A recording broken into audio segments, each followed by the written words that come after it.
बराच वेळ वैतागलेल्या समीरने फोन हातात घेतला. व्हॉट्सअपवर जाऊन इतरांचे स्टेटस पाहू लागला. समीर नुकताच कॉर्पोरेट ऑफिसमध्ये लागला होता.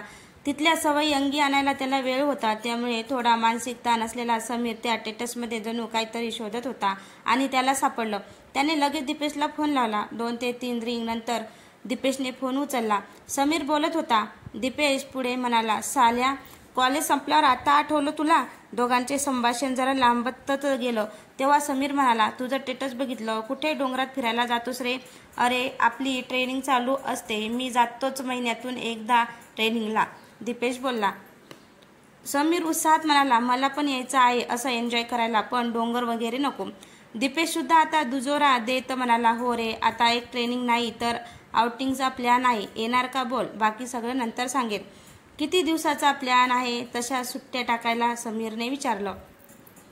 दीपेश आता संभाषण संपवत, ते मी सगळं तुला नंतर सांगेन, 1 आठवड्याआधी. समीरने बरं ठीक बोलून फोन ठेवला आणि आपल्या कामात बुडाला. काही वेळात त्यांच्या फोनचं नोटिफिकेशन वाजताच त्याने परत फोन हातात घेतला. दीपेशने एक व्हॉट्सअप ग्रुप बनवला होता, आउटिंग नावाचा ग्रुप, ज्यात यांच्या ओळखीतले फक्त दीपेश आणि मोना होते. मोना ही दीपेश आणि समीरची कॉलेजची मैत्री. तशी तिची आणखी ओळख म्हणजे दीपेश आणि मोना हे एकमेकांचे प्रेमाचे साथीदार. दीपेशने ग्रुपवर मेसेज सुरू करत प्रत्येकाचा एक आढावा घेण्याचा प्रयत्न केला. ग्रुपवर हळूहळू चॅटिंग सुरू झाली. बऱ्यापैकी आता 10 जण तयार झाले होते. दीपेशने ग्रुपमध्ये मेसेज टाकला, स्वॉप्टर फिक्स करा. मोनाने त्यावर रिप्लाय केला, आपले परम मित्र राजू, त्यांना विचारा स्वॉपचं. राजू हा दीपेशचा ट्रेनिंगचा ग्रुपमधला मेंबर. सगळ्या जागा, त्यांचे अनुभव ह्यात शोधून काढायचा. राजूने लगेच त्यावर रिप्लाय केला, थोड्या वेळात सगळी माहिती देतो. थोड्या वेळाने राजूने ग्रुपवर 2 ते 3 स्टॉप सुचवले. आता प्रत्येकाच्या त्यावर प्रतिक्रिया सुरू झाल्या. जागेवरची प्रत्येकाची मते बघून दीपेश पुढे म्हणाला, एक काहीतरी ठरवा रे. बऱ्याच वेळाने का होईना राजू म्हणाला, अरे, ती कोकणातील जागा मस्त वाटते. कोकणातील रत्नागिरी मधली जागा राजूने सुचवली होती. स्टॉपचे काही फोटो सुद्धा त्याने टाकले. एका समुद्रासमोर ती जागा होती आणि त्या जवळ जंगल सुद्धा. सगळ्यांना जागा पसंत केली. राजू आणि दीपेशने आता पुढची सूत्र हाती घेतली. राजूने ऑनलाईन नंबर शोधून काढला आणि दीपेशला दिला. दीपेशने लगेच त्या नंबरवर फोन केला. कॉल लागतं समोरून. हॅलो, कोण बोलतंय? त्यावर, इथून नमस्कार, मी दीपेश जोशी. समोरील व्यक्ती, बरं बोला, काय काम? ते ऑनलाईन सर्च करून या जागेबाबत कळलं. छान आहे जागा, आम्हाला यायचं होतं फिरायला तिथे, दीपेश बोलला. पुन्हा समोरील व्यक्ती, आम्ही म्हणजे कोण? त्यावर दीपेश बोलला, आम्ही मित्रच आहोत सगळे. समोरून पुन्हा, ठीक आहे. दीपेश पुन्हा, ते 10 लोकांचं राहणं आणि खाण्यापिण्याची सोय होईल ना? ती व्यक्ती, हो होईल. इथे आलात की इथे एक वाडा आहे, तिथे सगळी सोय होईल. दीपेश पुन्हा फोनवर, अहो, तुमचं नाव तर सांगा. समोरील व्यक्ती, मोहन लेले. दीपेशने ग्रुपवर मेसेज केला, भाई लोग अपना सॉफ्ट डन. आत्ताच इथल्या एका माणसाची बोलणं झालं. जरा विचित्र वाटला तो मोहन लेले. ग्रुप मेंबर सगळे खुशीत होते. आता प्लॅनिंग ठरवू. सगळे 2 गाड्या घेऊन जायचं असं ठरलं. एक गाडी दीपेश तर एक गाडी राजू चालवणार होते. प्रत्येकाचं आपलं आपलं विश्व रंगवणं सुरू झालं. कोणी डान्सिंग, कोणी फाटुरे, कोणी फोटोग्राफी. पुढल्या महिन्याच्या पहिल्याच आठवड्यात प्लॅन करायचा असं ठरलं. त्याआधी दीपेशने प्लॅनिंगसाठी 1 दिवस सगळ्यांनी भेटायचं असं सांगितलं. येणाऱ्या रविवारी सगळ्यांनी उपहार हॉटेलमध्ये भेटायचं ठरवलं.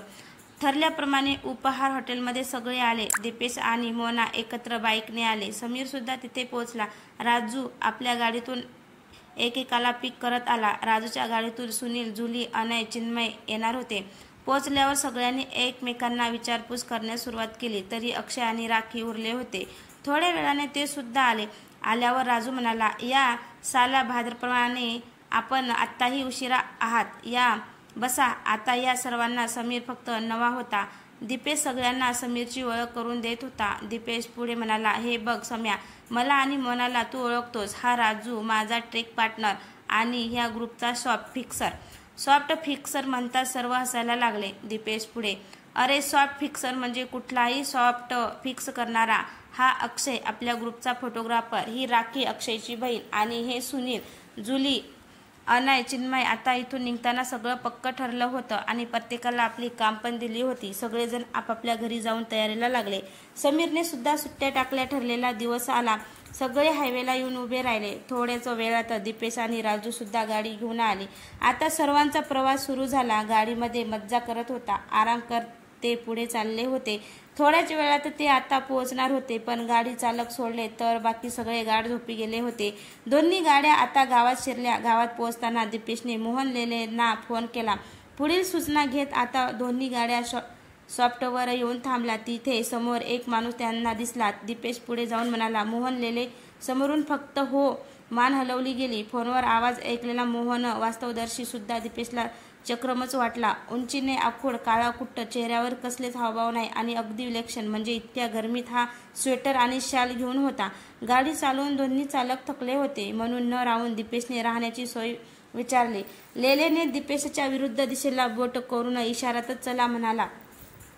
तिथे बराच काळ पडीक असा वाडा होता. वाड्याची बांधणी ही जुन्या काळाची होती. ऐसपैस अशी मोकळी जागा, अंगण, लहानशी बाग आणि कुंपणाच्या बाहेर असणारा तो अथांग समुद्र. वाड्याच्या माडीवरून तो अथांग समुद्र अजूनच छान असा दिसायचा. मागच्या बाजूला परसावर आणि त्याला लागून घनदाट जंगल. आजूबाजूचा शांत परिसर. वाडा तसा गावापेक्षा लांबच होता जरा. असा परिसर बघून अक्षय म्हणाला, काय भारी जागा आहे ही. फोटोमध्ये बघितल्यापेक्षा जास्त सुंदर दिसते. पण इथे कोणी राहतं की बंदच असते ही जागा? त्यावर लेले म्हणाला, इथे कोणी नाही राहत. सगळ्यांना यायला परवानगी नाही इथे. पुढे अक्षय म्हणाला, जागेचा मालक कोण इथला? मला भेटायला मिळेल का? नाही म्हटलं. जागा बंद आहे तर काहीतरी चांगला व्यापार करता येईल इथे. रिसॉर्ट केलं तर खूप छान चालेल. आजकाल अशी शांतता शहरात कुठे मिळते? चांगला धंदा होईल. हे बोलून होताच लेलेने एक वेगळ्याच नजरेने त्यांच्याकडे पाहिलं आणि सरळ आत निघून गेला. अक्षयचं काही त्यांच्याकडे लक्ष नव्हतं. सर्वजण आपापल्या सामानासकट त्या वाड्यात शिरले. वाडा तसा बऱ्यापैकी मोठा होता. आत गेल्यावर कसला विचार न करता राजू आणि दीपेश एका कोपऱ्यात झोपी गेले. बाकीच्यांची गाडीमध्ये झोप झाली असल्याने त्यांनी भटकंती सुरू केली. अक्षय देखील आपला कॅमेरा घेऊन बाहेर पडला. बाहेर पडून आवडतील असे एक क्षण कॅमेरामध्ये टिपू लागला. बराच वेळाने तो पुन्हा वाड्यात आला आणि काढलेले फोटो सगळ्यांना दाखवू लागला. ते फोटो बघताना राखी अचानक भीतीने ओरडली. तसे सगळे दचकले. तिला काय झालं विचारताच ती फक्त गप्प राहिली. तेवढ्यात अक्षय तिच्यावर बरसला. अगं फट्टू, कशाला आलीस मग? घरीच थांबायचं ना. यावर देखील ती गप्पच होती. इतक्यात केअरटेकर सर्वांना नाश्ता घेऊन आला. या सगळ्यामध्ये अजून एक विचित्र गोष्ट म्हणजे त्याला काही न सांगता तो बरोबर हव्या त्या गोष्टी घेऊन आला होता. सर्वांनी नाश्ता करायला घेतला, पण राखीचं काही मन लागेना. कॅमेरामध्ये असं नक्की काय बघितलं होतं की तिच्या चेहऱ्यावरचा रंगच उडाला होता? हे काय कोणाला कळेना. फ्रेश होऊन आता सगळे फिरायला बाहेर पडले. वेगवेगळे ग्रुप करून सगळे फिरत होते. राजू, दीपेश स्मोक करायचा म्हणून सरळ जंगलात गेले. मोना आणि जुली अक्षयला त्यांचे फोटो काढायला म्हणून समुद्रावर घेऊन गेल्या. सुनील, अनय आणि चिन्मय रात्रीसाठी काही सोय होईल का याचा प्रयत्न करत होते. राखीचं अजूनही कशात मन लागत नव्हतं. समीरला तिची बेचैनी बघवत नव्हती. न राहून तो तिच्याशी बोलायला गेला. समीर तिच्या शेजारी बसला आणि बोलू लागला, काय ग, काय झालं? अशी एकटी का बसली आहेस? त्यावर काय बोलावं हे राखीला सुचत नव्हतं. राखीला जरा बरं वाटावं म्हणून समीर पुढे म्हणाला, एक छान बाग आहे इथे, चल तिथे बसू. समीरच्या आग्रहापोटी ते दोघं बागेत गेले आणि एका झाडाच्या सावलीत बसले. हळूहळू दोघांच्या गप्पा रंगात गेल्या. दुपार होत आली. तसं ऊन पण कडक होत चाललं होतं.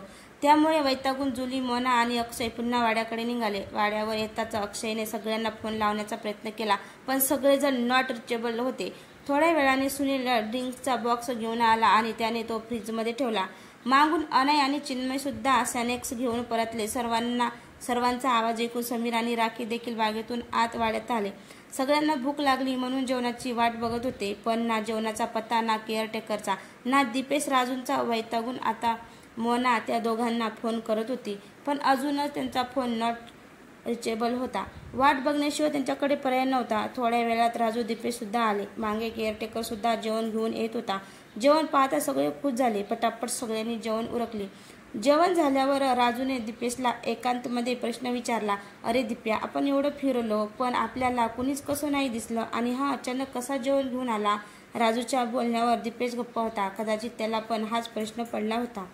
आता दुपारच्या वेळात काय करावे तर पत्त्यांचा डाव बसला आणि रंगत देखील गेला. समीरला पत्ते खेळता येत नाही म्हणून तो बाजूला बसून बघत होता.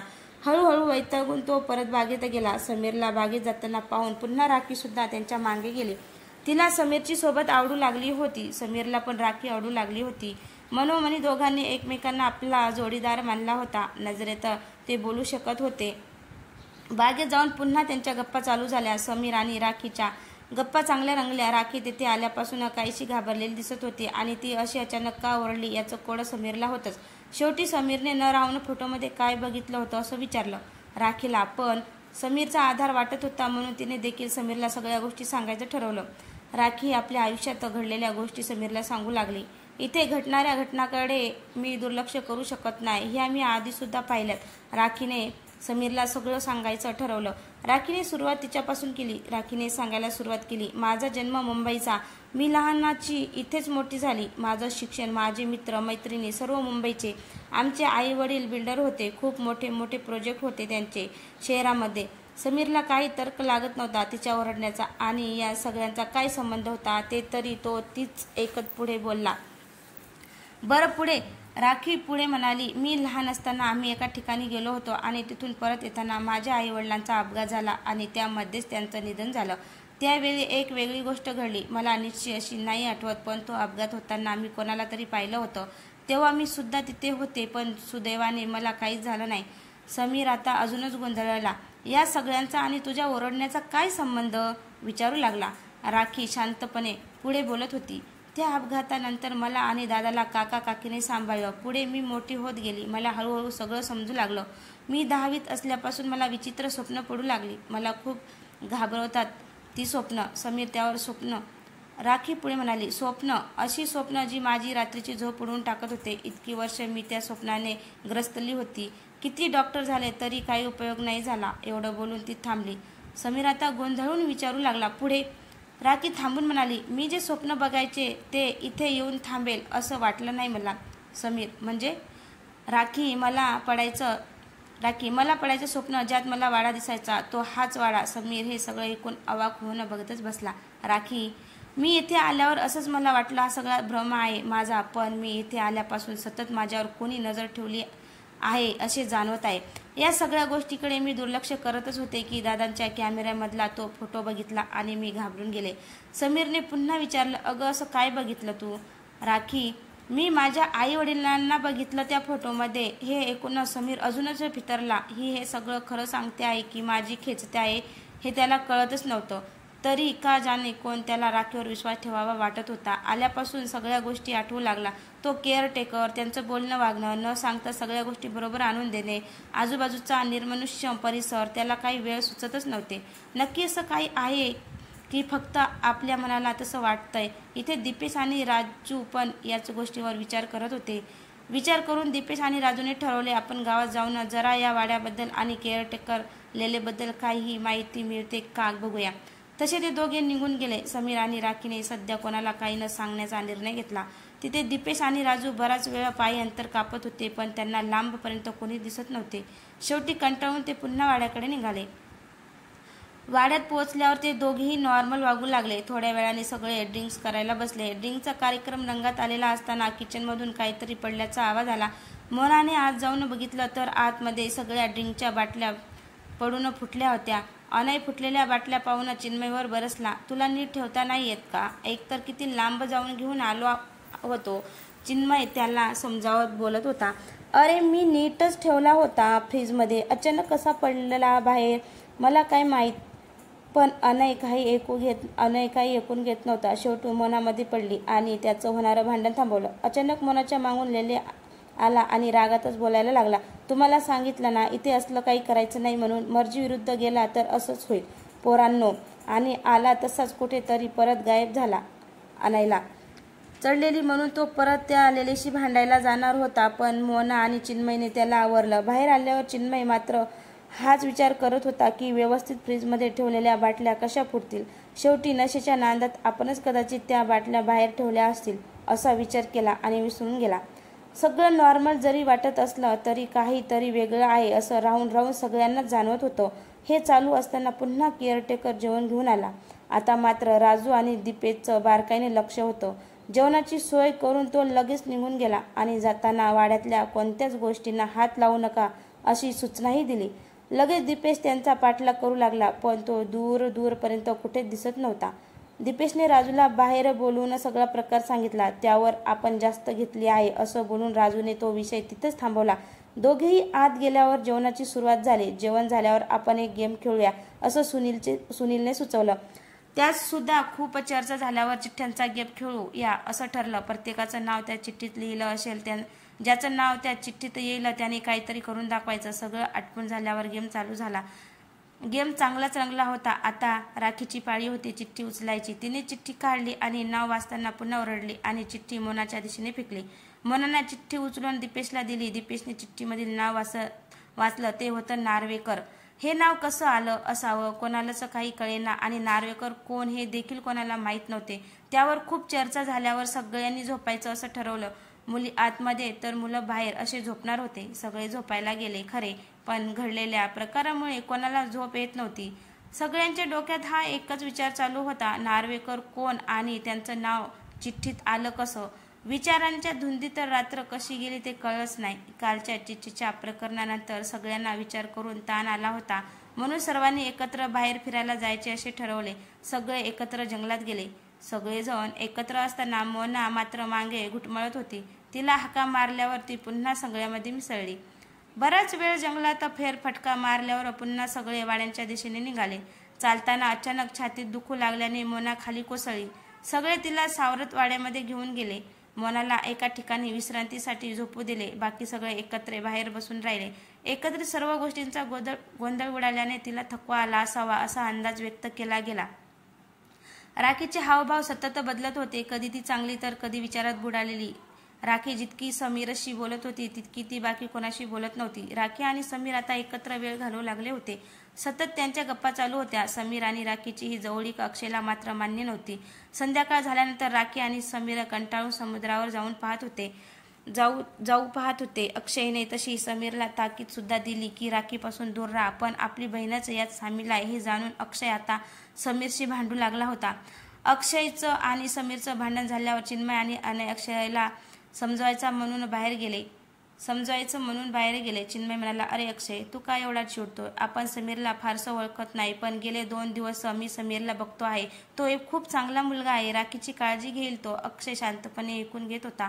राखी आणि समीर सोबत बाकीच्यांनी समुद्रावर जायचे ठरवले, पण मोनाला बरं वाटत नसल्याने तिला एकट्याला ठेवून कुणी जायला तयार नव्हते. शेवटी राखी आणि समीर दोघं समुद्रावर गेले. दोघेही अक्षयबद्दल बोलत होते. बहुधा घरात मोठा असल्याने त्याचं वागणं साहजिकच होतं असं दोघांनाही वाटलं. किनाऱ्यावर फिरता फिरता अचानक समीरला मागून कोणीतरी धक्का दिला. तो थेट पाण्यात जाऊन पडला. त्याला कोणी मागून धरल्यासारखं वाटलं. त्याला बाहेर निघायला जमत नव्हतं. तो पाण्यात आता गुदमरू लागला. हे दृश्य पाहून तर राखी पार घाबरून गेली. कसतरी तिने समीरला त्यातून बाहेर काढले आणि थेट ते वाड्यात निघून आले. घडलेल्या प्रसंगाने दोघेही पार घाबरून गेले होते. हे सर्व सांगत बसलो तर अक्षयचा राग अजून वाढेल, म्हणून समीर आणि राखी गप्पच राहिले. आता मात्र रात्र होऊ लागली होती. सर्व लवकर झोपून जाऊन असं जुली म्हणाली. थोडंसं खाऊन झाल्यावर सगळे अथरुणात पडून राहिले. झोप कोणाला येत नव्हती. प्रत्येकजण विचारात मग्न होता. मध्यरात्री अचानक काहीसा आवाज आल्याने पुन्हा सर्वत्र एकत्र भीती निर्माण झाली. उठून पाहिलं तर मोना तिच्या जागेवर नव्हती. सगळीकडे शोधाशोध सुरू झाली. आतल्या खोलीत कोणीतरी आहे असं दिसल्यावर सर्व आत गेले. मोनावर दोरखंड लावत होती. आधी ती काय करणार आहे हे कोणाला समजले नाही, पण जशा तिच्या कृत्यापुढे गेल्या तसे सर्व आत धावत गेले. मोना स्वतःला गळफास लावून घेऊन पाहत होती. तिला राजू आणि दीपेशने खाली उतरून ठेवत असं काय करतेस म्हणून विचारले. त्यावर तिने हे स्वतः केलं नाही असं म्हणाली. सर्व आकस्मिक असून कोणतरी घडून आणलंय असं ती सांगत होती. झालेल्या गोष्टींची धास्ती घेऊन पुन्हा सगळे झोपायला गेले. सकाळ होता. सगळेजण एकत्र बाहेर जमा झाले. कालचा प्रकार अजूनही समजण्यापलीकडे होता आणि त्या विचाराचं ओझ सगळ्यांच्या चेहऱ्यावर स्पष्ट दिसत होतं. दीपेश सगळ्यांना समजवत होता, कालचा प्रकार झाला तो विसरून जा. त्याचा जास्त विचार नका करू. सगळ्या मुलींना फ्रेश होऊन या सांगत दीपेश त्यांना आत पाठवलं, कारण दीपेशला मुलांबरोबर बोलायचं होतं. दीपेश म्हणाला, हे कालचं प्रकरण नक्की काय आहे ते काही समजत नाही आहे, पण ते आपल्याला शोधायचं आहे. मुलींना उगाच या सगळ्यात नको घेऊया. आपणच ग्रुप करूया. सगळे फक्त सगळे फक्त हो म्हणाले, कोणी काही बोलत नाही. बघून दीपेश पुढे म्हणाला, मुलींना आपण एकटं ठेवू शकत नाही, पण त्यांना याबद्दल काही कळता कामा नये. राजू, तू आणि अक्षय एकत्र राहा, मी आणि मोना एकत्र असू. समीर, राखी आणि चिन्मय एक ग्रुप करा. जुली, अनय, सुनील तुमचा एक ग्रुप. इथून पुढे काय होणार याचा कोणालाच अंदाज लागत नव्हता. ठरल्याप्रमाणे सर्वजण तयार होऊन केअरटेकरची वाट बघत होते. केअरटेकर नाश्ता घेऊन येईल अंदाजे नाश्ता करायची वेळ उलटून चालली होती, तरी केअरटेकर अजून नाश्ता घेऊन आला नव्हता.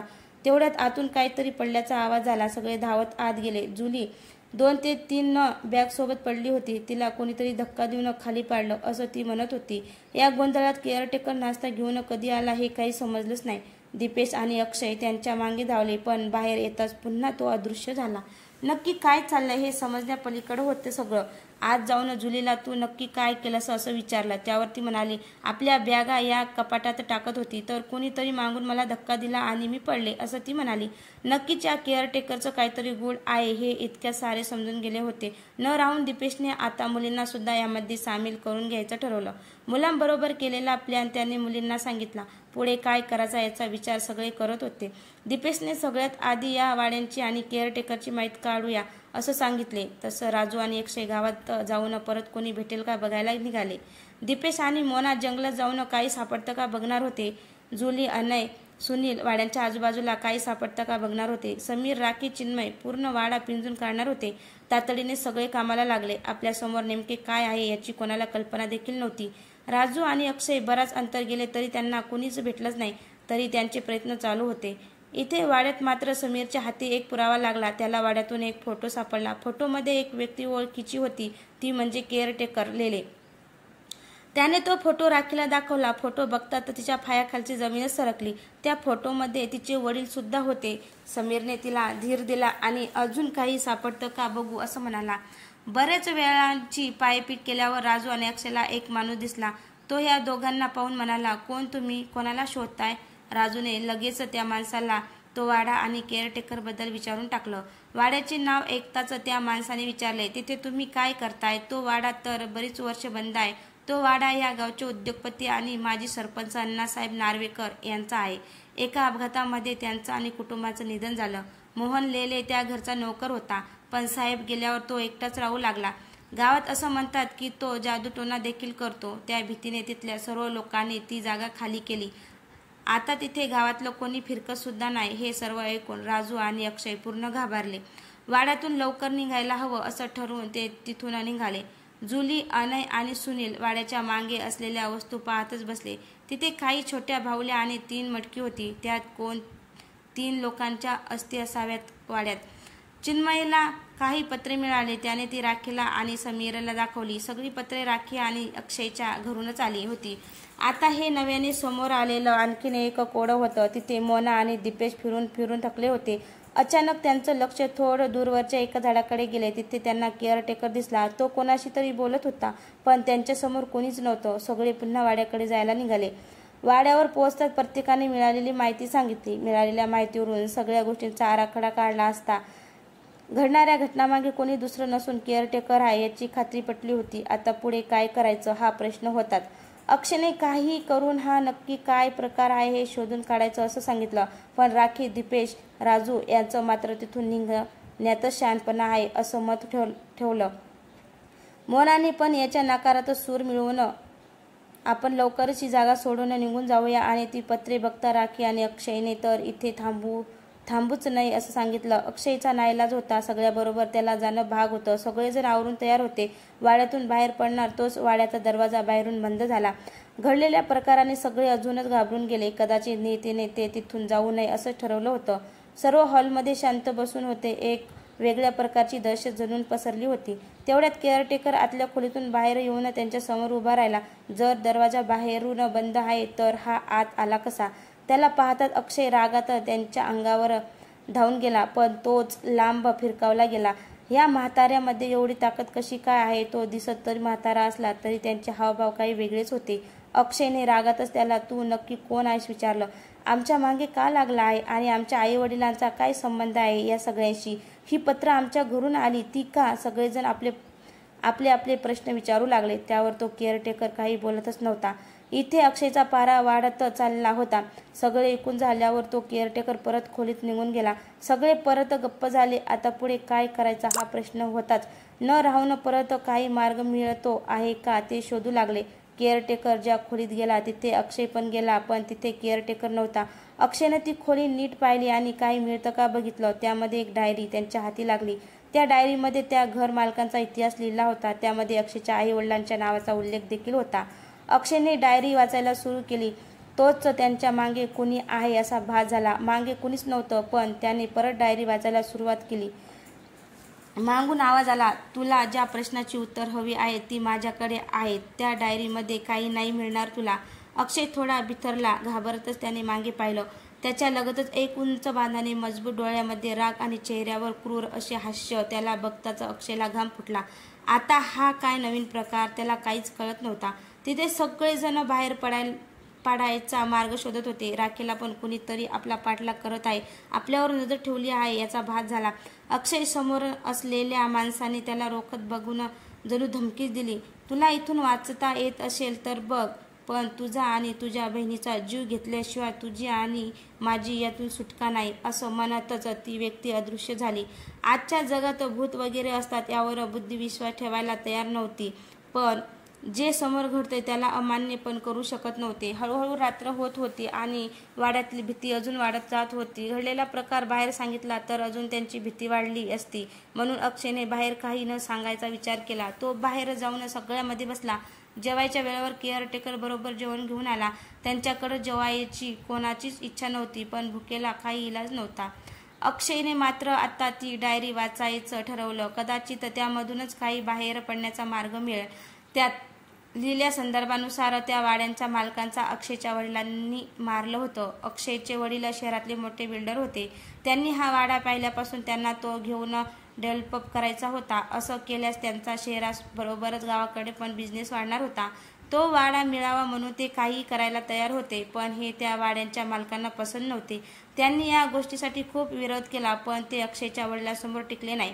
अक्षयच्या वडिलांनी वाड्याच्या मालकांचा अपघात घडवून आणला आणि त्यातच त्या वाड्यांचे मालक आणि त्यांच्या कुटुंबाचा मृत्यू झाला.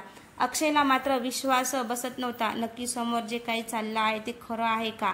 त्याने राखीला बोलवून तिला सुद्धा ते वाचायला सांगितलं. राखी आणि अक्षय हे वाड्याच्या आतील एका खोलीत त्या डायरीचे रहस्य थांबवून पाहत होते.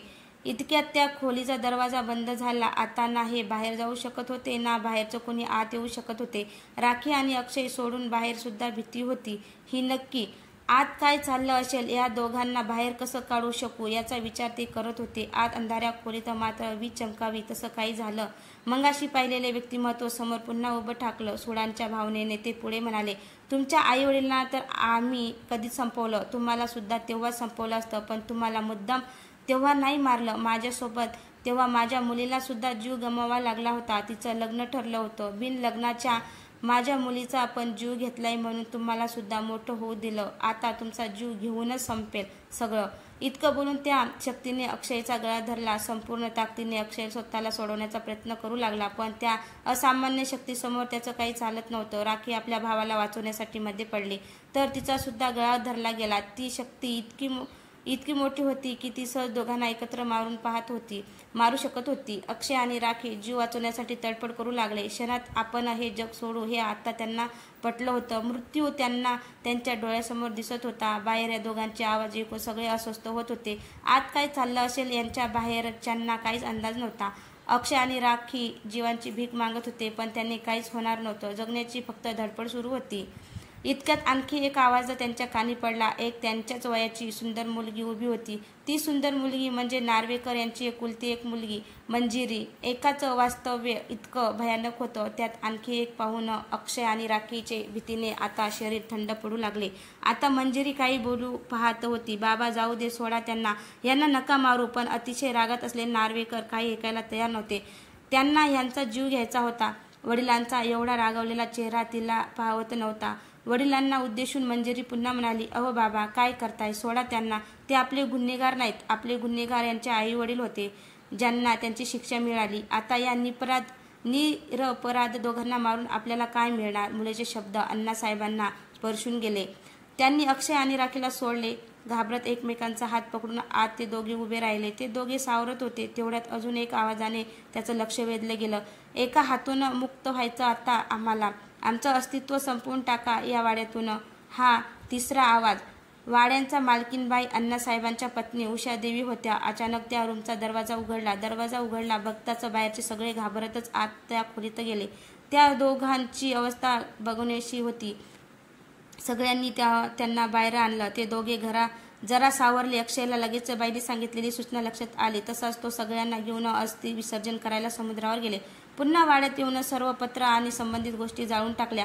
पुन्हा वाडा पाहण्याची आता कोणाचीच हिंमत होत नव्हती. सगळे आपलं सामान घेऊन गाडीकडे निघाले. तोच केअरटेकर सुद्धा वाडा बंद करून कुठेतरी निघाला होता. त्याला थांबवून राखीने तो कुठे चालला विचारलं. तेव्हा तो म्हणाला, हा वाडा आणि ह्याच्या रहस्याने मला आजवर रोखलं होतं. माझं काम झालं आता. पुन्हा मला हा अनुभव नको. इतकं बोलून तो दूर जंगलात एकटाच चालत गेला. पुन्हा सगळे त्या वाड्याकडे न पाहताच परतीच्या प्रवासाला निघाले. तर मित्रांनो, तुम्हाला ही कथा कशी वाटली? कथा आवडल्यास लाईक, कमेंट, शेअर करायला विसरू नका. तसंच चॅनलवर कोण नवीन असेल